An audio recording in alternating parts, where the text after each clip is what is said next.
नमस्कार दोस्तों, कौन है बागेश्वर धाम की युवा संत, कौन है पंडित धीरेंद्र शास्त्री और कैसे जान लेते हैं वो दूसरों के मन की बात। जानने के लिए जुड़े रहे हमारे वीके फैक्ट फैमिली के साथ और चैनल को सब्सक्राइब कर ले। धन्यवाद। पंडित धीरेंद्र शास्त्री आजकल अपनी राम कथा और दिव्य दरबार को लेकर बहुत चर्चित हो रहे हैं। कहते हैं कि वे उनके दादाजी की तरह छतरपुर के एक गांव गड़ा में बालाजी हनुमान मंदिर के पास दिव्य दरबार लगाने लगे और उनके लोग इस दरबार की वीडियो को सोशल मीडिया पर पोस्ट करते थे। धीरे धीरे वे सोशल मीडिया के माध्यम से लोकप्रिय हो गए। बताया जा रहा है कि उनके दरबार में पहले सैकड़ों लोग अपनी समस्या लेकर आते थे।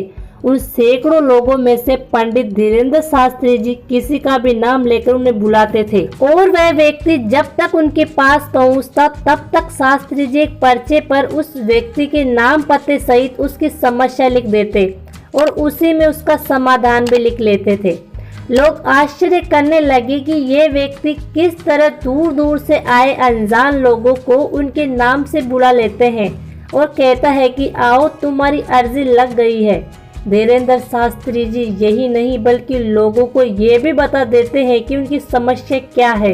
कई मीडिया चैनल वालों ने इस बात की पड़ताल की, लेकिन वह ये समस्या नहीं जान पाएगी आखिर ये व्यक्ति कैसे लोगों के मन की बात जान लेता है। छोटे से गांव गड़ा में जब सैकड़ों से हजारों और हजारों से लाखों लोग आने लगे तो धीरेंद्र शास्त्री जी ने दूसरे शहरों में जाकर दिव्य दरबार लगाना प्रारंभ कर दिया।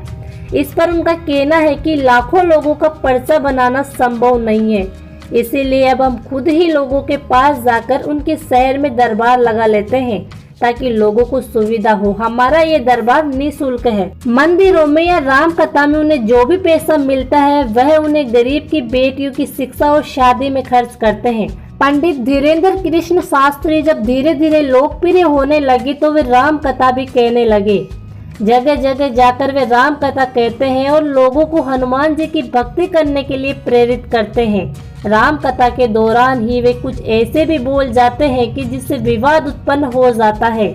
हाल ही में उन्होंने रामनवमी के जुलूस पर पत्थर फेंके जाने वाली घटना पर कड़ी प्रतिक्रिया देते हुए हिंदुओं को कहा कि जाग जाओ और एक हो जाओ। अगर तुम अभी नहीं जागे तो यहाँ तुम्हें अपने गाँव में भागना पड़ेगा। इसीलिए निवेदन है कि सब हिंदू एक हो जाओ और पत्थर मारने वालों के घर पर बुलडोजर चलवाओ। अब उनकी लोकप्रियता देश में ही नहीं विदेश में भी फैल गई है। पंडित धीरेंद्र कृष्ण शास्त्री जी का जन्म 4 जुलाई 1999 में छतरपुर जिले के छोटे से गांव गड़ा में हुआ था। वे एक बहुत ही गरीब फैमिली से संबंध रखते हैं। खुद धीरेंद्र शास्त्री जी अपने एक दरबार में कहते हैं कि बचपन में उनके पास कभी कभार एक वक्त का भोजन भी नहीं मिलता था। उनके पिताजी गरीब थे, वे दान दक्षिणा लेकर ही उनका भरण पोषण करते थे।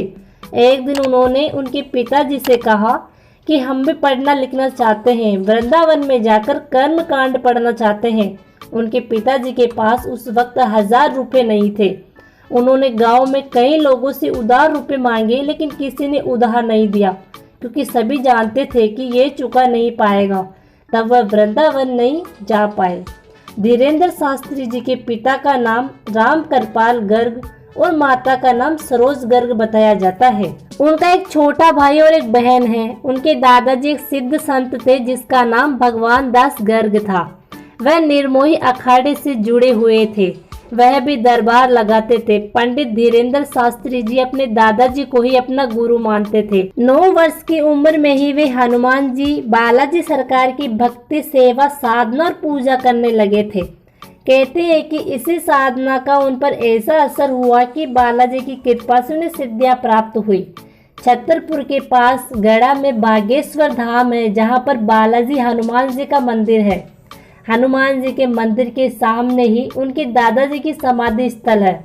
यहाँ पर मंगलवार को अर्जी लगती है। अर्जी लगाने के लिए लोग लाल कपड़े में नारियल बांधकर अपनी मनोकामनाएं बोलकर उस नारियल को यहाँ एक स्थान पर बांध देते हैं और मंदिर के राम नाम जाप करते हुए 21 परिक्रमा लगाते हैं। वीडियो पसंद आए तो लाइक, सब्सक्राइब, शेयर बटन पर क्लिक करें, साथ में बेल आइकन बटन को भी दबाएं ताकि हमारे अगले वीडियो की नोटिफिकेशन सबसे पहले आप तक पहुंच सके।